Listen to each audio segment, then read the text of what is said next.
Sa nalalapit na petsa na maaari muling maghain ng impeachment complaint laban kay Vice President Sara Duterte, kumpiyansa ang House Committee on Public Accounts na mareresolba na ang inihaing motion for reconsideration ng Kamara sa Korte Suprema hinggil sa impeachment complaint laban sa Vice Presidente. Si Vel Custodio sa detalye. Sa Pebrero na maaaring mag-file ng impeachment complaint laban kay Vice President Sara Duterte. Pero ayon kay House Committee on Public Accounts Chairperson Terry Ridon, kung sakaling maaprubahan ng Korte Suprema ang nauna ng motion for reconsideration para rito, hindi nakakailanganin pang mag-file para sa panibagong impeachment complaint laban sa ikalawang Pangulo.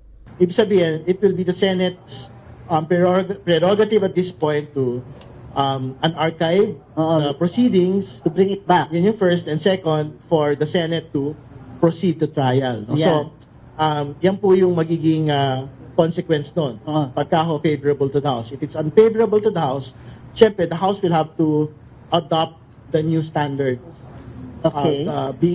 being given by the Supreme Court on how to conduct impeachment proceedings. So, Tugon naman ni Ridon sa mga ugong-ugong na tila nawawala ng interes sa mga miyembro ng mayorya ng Kongreso sa impeachment case laban kay VP Sara. I think yung pong appetite for impeachment, syempre, there is low appetite at this point for the impeachment kasi it has not yet been filed. No? Pero I'm quite certain, pagka an impeachment is filed by the 6th of Feb or whichever further down the dates, no? Tataas ho yung pagtingin ng mga kongresista po dyan. Kasi it's something that Congress will have to resolve ultimately. Di ba? They have to either approve it or reject it. Umaasa si Bicol Saro Party List Representative Ridon na mareresolba ang motion for reconsideration sa susunod na 2 hanggang 3 linggo.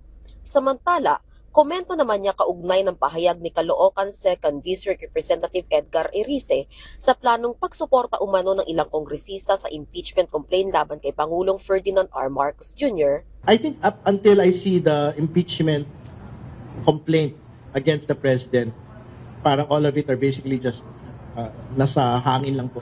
Okay. Kasi again, to be clear, if they will talk about unprogrammed funds, unprogrammed funds had been in the budget since 1989. Sa kabila naman ng mga issue, nakatuon ng Kongreso sa mga priority bills ng Pangulo. Vel Custodio para sa Pambansang TV sa Bagong Pilipinas.